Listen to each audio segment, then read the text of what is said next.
नमस्कार दोस्तों, my creation channel में आप सभी का वेलकम। आज आपको सुनाएंगे बंगाली मूवी भूतपूर्व की कहानी। भूतपूर्व यानी जो घटना पहले घट चुकी है। भूतपूर्व एक सुपरनेचुरल थ्रिलर एंथोलॉजी फिल्म है जो 27 जून 2025 को रिलीज हुई थी। ये मूवी क्लासिक बंगाली साहित्य पर आधारित 3 अलग अलग भूतिया कहानियों को जोड़कर बनाई गई है। पहली कहानी रविंद्रनाथ टैगोर की मणिहारा कहानी पर आधारित है। दूसरी कहानी लेजेंडरी बंगाली लेखक विभूतिभूषण बंदोपाध्याय की तारानाथ तांत्रिक कैरेक्टर से इंस्पायर्ड है। तीसरी और आखिरी कहानी लेखक मनोज सेन की शिकार कहानी से लिया गया है। तो चलिए शुरू करते हैं आज का एक्सप्लेनेशन। कहानी की शुरुआत होती है एक तूफानी रात में 3 दोस्तों की बातचीत से। पहले सीन में विभूतिभूषण चक्रवर्ती को दिखाया जाता है। नीलकंठ हलदर और शशधर चक्रवर्ती विभूतिभूषण से मुलाकात करने के लिए आते हैं। विभूतिभूषण एक तांत्रिक है। बाहर तूफान और बारिश हो रही थी, हाथ में गर्म चाय और माहौल बिल्कुल डरावना सा था। तभी विभूतिभूषण अपने दोस्तों से कहते हैं, चलो आज हम अपनी जिंदगी की कुछ डरावनी कहानियों के बारे में बात करते हैं। विभूतिभूषण नीलकंठ से पहले शुरुआत करने के लिए कहते हैं। कहानी शुरू करने से पहले नीलकंठ उन दोनों से पूछते हैं, क्या आप लोग शादीशुदा हैं? विभूतिभूषण और शशधर दोनों ही मुस्कुराते। नीलकंठ कहता है, मैंने ये सवाल इसलिए पूछा कि मैं आज जो कहानी सुनाने जा रहा हूँ ये एक औरत के मानसिक तनाव पर आधारित है। नीलकंठ कहता है, लगभग 10 साल पहले उसका पोस्टिंग हुआ था फुलेश्वर नाम की एक जगह पर। वहाँ के पोस्ट मास्टर से वो ये कहानी सुना था। कहानी अब अतीत में चली जाती है और हमको दिखाया जाता है फणिभूषण को। लोहे के व्यापारी निसंतान दुर्गाचरण शाह की एक लौता वारिस फणिभूषण शाह। फणिभूषण पहले विदेश में रहता था। विदेश से लौटते ही वो मणिमल्लिका नाम की एक बहुत ही खूबसूरत लड़की से शादी करता है। फणिभूषण अपनी बीवी को बहुत चाहता था, वो उसके लिए कुछ भी कर सकता था। फणिभूषण को उसके चाचा चाची ने पाल पोस के बड़ा किया। इसीलिए फणिभूषण ने जब अपनी पुश्तैनी मकान को छोड़कर फुलेश्वर में जाकर रहने का फैसला किया। ये बात सुन के उसकी चाची एकदम नाखुश हुई। उसकी चाची कहती है, तुमने अपनी मर्जी से शादी की, पारिवारिक कारोबार को छोड़कर अपना बिजनेस शुरू किया। मैंने कुछ नहीं कहा, लेकिन अपना घर छोड़ के क्यों जा रहे हो? फणिभूषण कहता है, यहाँ से मैं अपना बिजनेस का काम ठीक तरह से नहीं देख पा रहा हूँ। वो भी तो अपना ही घर है, मैं उस घर को मरम्मत भी करवाया है। ये बात कहकर फणिभूषण गाड़ी में जाकर बैठता है। गाड़ी में पहले से ही मणिमल्लिका बैठी हुई थी और उसकी गोदी में था ढेर सारा गहने का बक्सा। मणिमल्लिका गहनों से ज्यादा और किसी चीज से प्यार नहीं करती थी। फुलेश्वर पहुंचकर मणिमल्लिका सारा घर घूम घूम कर देखने लगती है। ये मकान फणिभूषण के पिताजी ने फणिभूषण की माँ को उपहार स्वरूप दिया था। मणिमल्लिका फणिभूषण के माँ के कमरे में जाती है। कमरे में फणिभूषण की माँ की एक बड़ा सा पोर्ट्रेट लगा हुआ है। मणिमल्लिका पोर्ट्रेट को बहुत गौर से देख रही थी। फणिभूषण मणि से कहता है, मेरी माँ बहुत खूबसूरत थी, वो इस घर की महारानी थी। मणिमल्लिका फणिभूषण से कहती है, वो इस कमरे में ही रहेगी। ये बात सुनकर फणिभूषण बहुत ही खुश होता है, लेकिन मणिमल्लिका उस पोर्ट्रेट को वहाँ से हटाने के लिए कहती है। ये बात फणिभूषण को अच्छा नहीं लगता, लेकिन मणि के खुशी के लिए वो नौकर से कहकर उस पोर्ट्रेट को वहाँ से हटा देता है। मणि खिड़की के पास आकर खड़ी होती है। बाहर का नजारा बहुत ही सुंदर था। फनी सोच रहा था, यहाँ पे खड़ी होकर मणि उसके काम से लौटने का इंतजार करेगी। कहानी फिर से वर्तमान में लौट आती है। शशधर नीलकंठ से कहता है, मुझे फणिभूषण का कैरेक्टर कुछ अच्छा नहीं लगा, वो तो बीबी का गुलाम था। इस बात को लेकर दोनों में थोड़ी बहस हो जाती है। तभी विभूतिभूषण नीलकंठ को कहानी को आगे बढ़ाने के लिए कहता है। कहानी फिर से फ्लैशबैक में चली जाती है। फणिभूषण के दफ्तर में मधुसूदन काम करता था, जो मणि का दूर का एक भाई था। फणिभूषण के ऑफिस में एक पार्सल आता है। फणिभूषण मणि के लिए कुछ ऑर्डर किया था। उस दिन फणिभूषण जल्दी से घर लौट आता है। मणि बैठकर गाना गा रही थी। फणिभूषण मणि की गाने का तारीफ करता है और उसे वो पार्सल देता है। पार्सल को खोलकर मणि बहुत खुश हो जाती है। पार्सल के अंदर एक गहना और एक खूबसूरत सा साड़ी था। फणिभूषण मणि से ये साड़ी और गहने उसके नए फैक्ट्री के उद्घाटन के दिन पहनने के लिए कहता है, लेकिन मणि फणिभूषण की बातों को अनसुना करते हुए घर के अंदर चली जाती है, आवाज़ दे देती है। फणिभूषण को मणि का ये बात बहुत ही बुरा लगता है। कुछ देर तक वो बाहर बैठा रहता है। रात जब बहुत गहरी हो जाती है, मणि अपने कमरे से निकलकर फणिभूषण की माँ के कमरे की ओर जाती है और फणिभूषण की माँ की पोर्ट्रेट के सामने खड़ी हो जाती है। एक्चुअली मणि फनी से ये कहना चाह रही थी, वो भी उसकी माँ की तरह ही महारानी लग रही है, वो भी इस घर की महारानी है। ये बात सुनकर फणिभूषण मणि से कहता है, उसकी माँ बहुत खूबसूरत थी। ये बात वो उसके चाची से सुना है। एक्चुअली मणि की नजर पोर्ट्रेट पे नहीं, फणिभूषण की माँ की गहने पर थी। फणिभूषण से कहती है, मेरे पास ये हीरे का हार नहीं है ना, इसीलिए मेरे पास जो गहने थे मैंने उससे ही मुझको संवारा है। बात सुनकर फणिभूषण मणि से कहता है, उसका बिजनेस थोड़ा बड़ा हो जाए, ये हार भी वो उसे ला देगा। एक्चुअली मणि मल्लिका को गहने के सिवाय कुछ और दिखाई नहीं देता था। फणिभूषण का प्यार नहीं दिखाई देता था, फणिभूषण का इमोशंस नहीं दिखाई देता था। गहनों को लेकर वो एकदम ऑब्सेस्ड थी। बस एक ही चिंता थी, कुछ भी हो जाए लेकिन उसके गहने ठीक रहे। कहानी फिर से वर्तमान में लौटती है। नीलकंठ कहता है स्त्री का प्यार ही पुरुष के जीवन की शक्ति होती है, लेकिन फणिभूषण इससे वंचित था।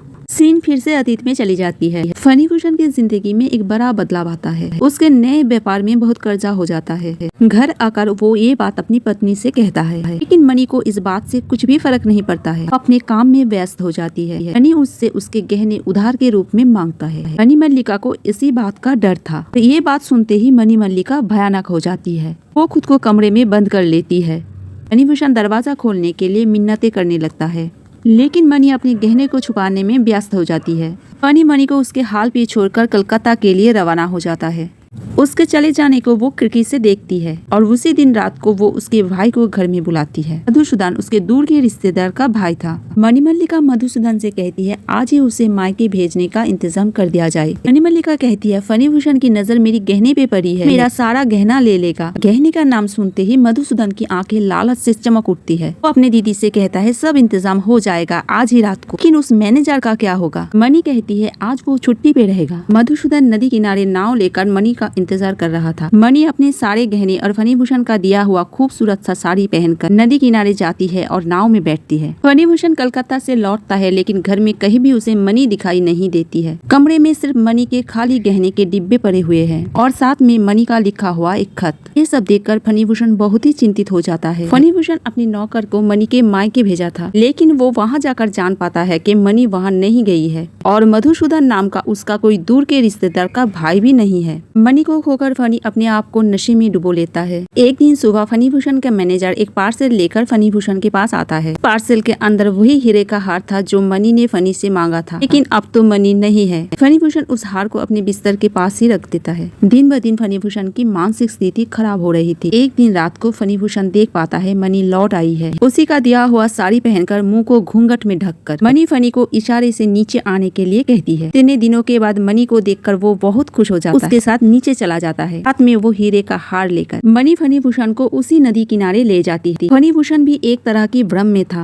वो मणि के पीछे पीछे बीच नदी में चला जाता है। तभी जोरों से बिजली कड़कती है। मणि अपना घूंघट हटाती है और फणिभूषण मणि का एक भयानक रूप देख पाता है। वो मणि नहीं, मणि का कंकाल था और जिसके शरीर पे मणि के सारे गहने थे। तभी फणी का होश ठिकाने आता है। कहानी फिर से वर्तमान में लौटती है और नीलकंठ की सुनाई हुई कहानी यहीं पे खत्म हो जाती। नीलकंठ विभूतिभूषण को कहानी सुनाने के लिए कहता है। विभूतिभूषण कहता है मेरे बारे में बताने जैसा कुछ खास नहीं है, लेकिन मैं एक ऐसे इंसान की कहानी जरूर बता सकता हूँ जिसकी जिंदगी से मेरी जिंदगी की बहुत समानता थी। बचपन से ही मुझे तंत्र साधना में बहुत ही रुचि थी। माँ से सुना था मेरे जन्म के समय उल्कापात हुआ था, शायद उसी दिन मेरी किस्मत तय हो गई थी। ये सब बताकर विभूति कहानी शुरू करता है। विभूति कहता है हुगली जिला के सन्याल परिवार से हमारे दादाजी के अच्छे संबंध थे। उसी सिलसिले में एक बार मैं वहाँ गया था। अगले दिन इलाके के एक दुकान में मेरी मुलाकात एक सज्जन से हुई। उसका नाम तारानाथ था। तारानाथ ने मुझे ये कहानी सुनाई थी। उन्होंने बताया था एक रात वो महाशमशान का एक अजीब सपना देखा था, जहाँ मरे हुए लोग कतार में जल रहे थे। उन्हीं में से एक शव उल्टा पेड़ से लटक रहा था। अचानक से तारानाथ की नींद टूट जाती। तारानाथ ने भी ठान लिया था उसे तांत्रिक ही बनना है, गुरु कहाँ मिलेगा। इसीलिए वो सपने में मिले संकेत और किस्मत के सहारे लेकर इस दिशा में नजर जाती है उस तरफ निकल पड़ा। लगभग एक हफ्ते भटकने के बाद वो पश्चिम बंगाल के बीरभूम गाँव में जा पहुँचा। वहाँ जाकर उसे पता चला है कि नदी किनारे शमशान के पास एक पागल औरत आकर रहने लगी है। कोई कहता है वो तांत्रिक है, तो कोई कहता है वो मरे हुए लोगों की लाश खाती है। उसकी उम्र 500 साल से भी ज्यादा है। तारानाथ सीधा शमशान पहुँचता है। वो जमीन पर सोई हुई थी। जैसे ही तारानाथ ने उसे माँ कहकर पुकारा तो वो उठकर बैठ गई। तारानाथ उसे कहता है मैं तंत्र साधना करना चाहता हूँ, तुम जो कहोगी मैं वही करूँगा। सब कुछ सुनने के बाद वो पागल औरत उठी और उसे वहाँ से लाठी मारकर भगा दिया। तारानाथ भी हाल छोड़ने वालों में से नहीं था। उसी रात वो फिर से शमशान में जाता है। तारानाथ देखता है वहाँ पे बहुत सारा मशाल जल रहा था। तभी अचानक से वो पागल औरत वहाँ पे आ जाती है और तारानाथ से कहती है तू फिर से आ गया। ये कहकर वो एक जोर से उसे लात मारती है। सब होने के बाद तारानाथ सोचता है वो अगली सुबह तारापीठ चला जाएगा। तभी अचानक से वो औरत उसके सामने चली आती है। कहती है बहुत जोरों से लगा क्या, और कहती है गुस्सा मत कर, कल सुबह तुम मेरे यहाँ आना। तभी तारानाथ की नींद टूट जाती। तारानाथ समझ जाता है वो सपना देख रहा था। अगली सुबह तारानाथ फिर से उस पगली से मिलने जाता है। तारानाथ को देखते ही वो पगली कहती है तू फिर से आ गया, आज तो मैं तुझे मार मार ही डालूंगी। तारानाथ कहता है कल रात सपने में तुमने ही तो कहा था यहाँ आने के लिए।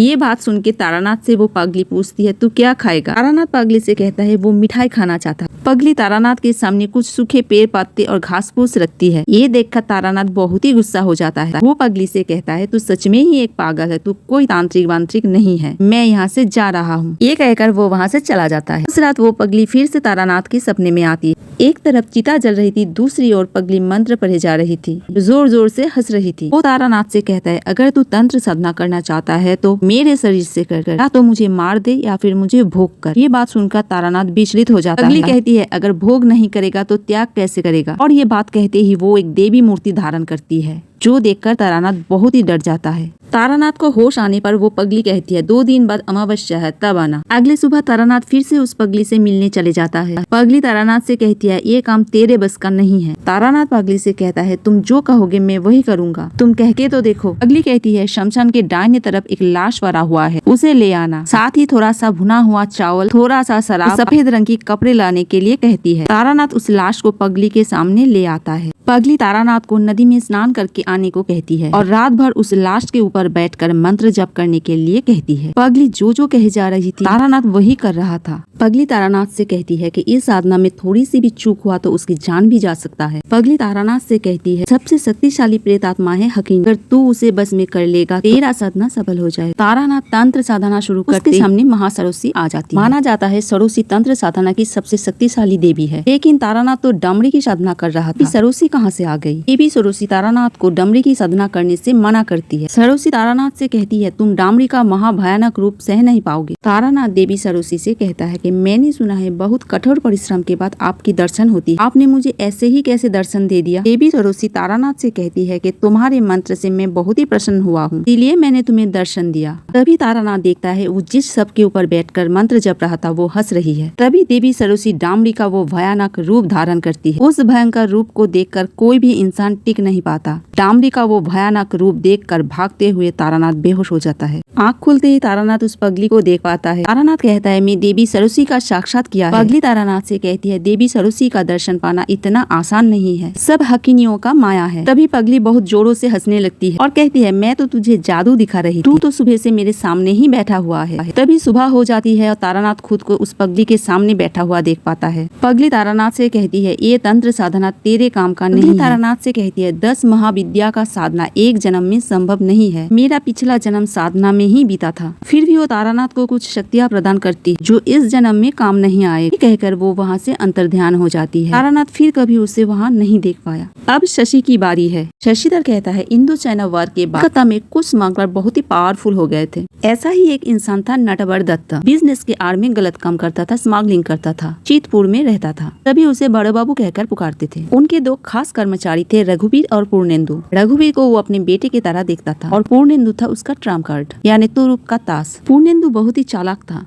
एक दिन नटवर पूर्णेंदु को अपने घर पे बुलाता है और कहता है रघुवीर मारा गया है। ये बात सुन के पूर्णेंदु थोड़ा शॉक्ड हो जाता है। नटवर कहता है मैंने उसे एक खास काम से एक जमींदार घर में भेजा था, लेकिन वहाँ बहुत ही रहस्यमय तरीके से उसका मौत हो गया, काम अधूरा रह गया, तुझे पूरा करना पड़ेगा। नटवर पूर्णेंदु से ये भी कहता है उस जमींदार घर में एक कम उम्र की खूबसूरत सी विधवा है, नाम है तिलोत्तमा, अगर तू उसे पटा लेगा तो ये काम जरूर हो जाएगा। जमींदार घर में 2 नौकर और एक मैनेजर रहता है। घर में एक नाट मंदिर है और जिसमें विराजमान है स्वयं श्री कृष्ण। नटवर पूर्णेंदु से कहता है ये मूर्ति नकली है, असली मूर्ति तो है तिलोत्तमा के पास उसके कमरे में, लेकिन क्या खास है इस मूर्ति में। नटवर कहता है इस मूर्ति में एक असली रूबी है, बाजार में उसकी कीमत है 60 लाख रुपए। नटवर पूर्णेंदु को काम शुरू करने के लिए कह देता है। पूर्णेंदु भी दिमाग लगाना चालू कर देता है। नटवर पूर्णेंदु से कहता है हर गुरुवार जमींदार घर के नाट मंदिर में आरती होता है, उस दिन बाहर के लोग अलाउड होते हैं। पूर्णेंदु भी काम शुरू कर देता है। वो गुरुवार को मंदिर के सीढ़ी में जाकर बैठ जाता है। उस दिन से रोज वो वहाँ जाकर बैठ जाता है पुजारी का ध्यान आकर्षित करने के लिए। अब हम यहाँ पे तिलोत्तमा के बारे में थोड़ा जान लेते। तिलोत्तमा कम उम्र में विधवा हो गई थी। एक बेटी थी जो कम उम्र में ही चल बसी थी। उसके 2 साल बाद उसके पति भी मारा गया। नटवर पूर्णेंदु से कहता है असली मूर्ति की चाबी तिलोत्तमा हर वक्त अपनी पल्लू से बांध के रखती है।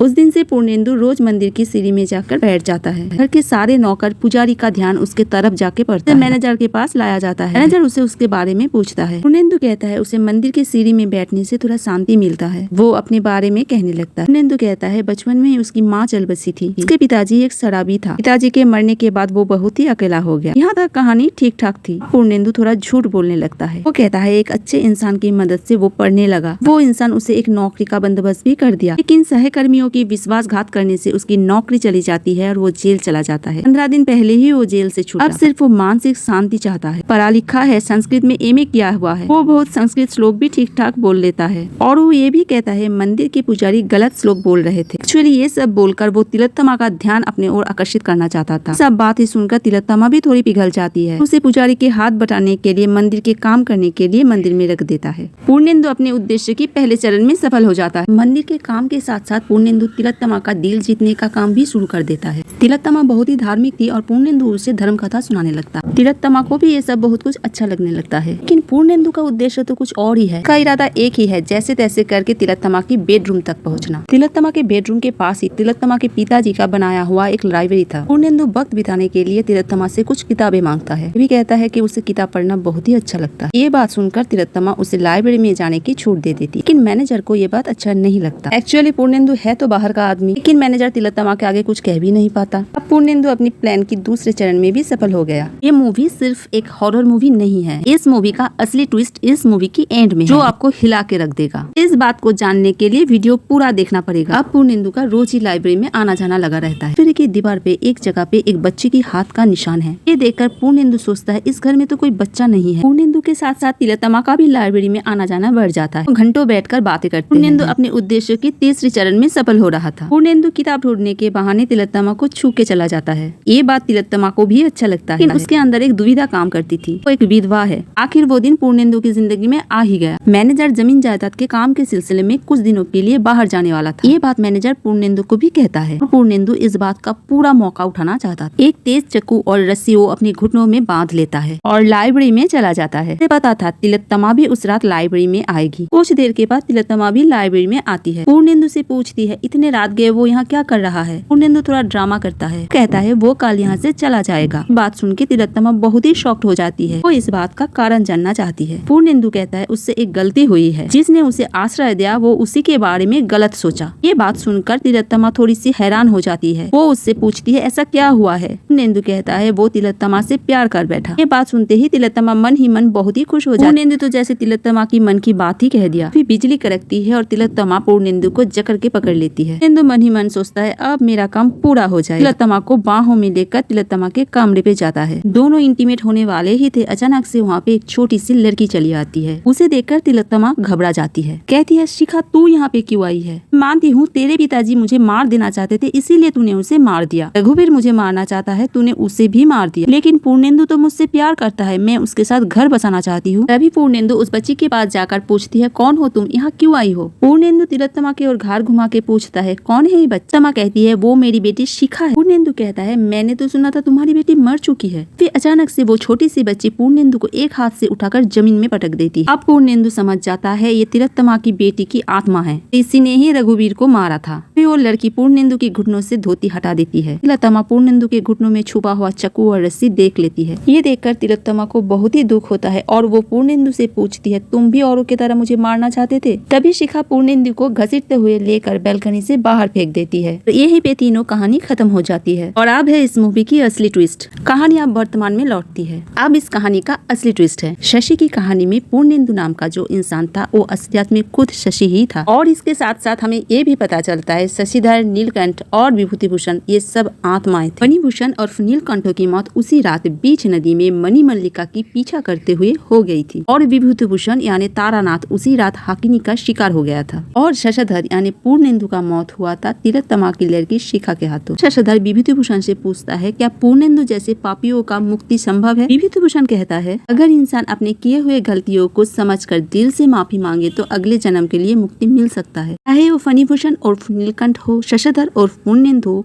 या तारानाथ और विभूतिभूषण हो। विभूतिभूषण से पूछता है क्या हमारे बारे में आपको पहले से ही पता था। शशधर नीलकंठ से कहता है आप शायद भूल रहे, आज शाम की निमंत्रण उन्होंने ही दिया था। इसी बात के के साथ साथ तीनों ही गायब हो जाते हैं। हम विभूति भूषण यानी तारानाथ को देख पाते हैं दीवार पे टांगे हुए, गले में माला पहने हुए बूढ़े आदमी की पोर्ट्रेट में।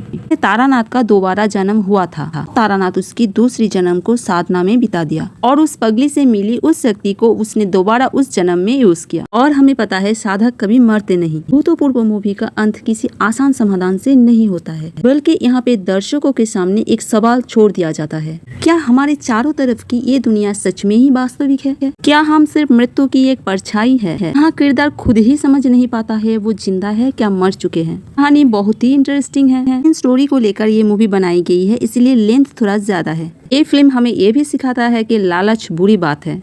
दूसरी हॉरर मूवी से ये मूवी थोड़ी अलग है। अगर एक्सप्लेनेशन अच्छा लगे तो कमेंट में जरूर बताइएगा, और जो चैनल में नए हैं ऐसे वीडियोस को देखने के लिए चैनल को जरूर सब्सक्राइब कर लीजिए।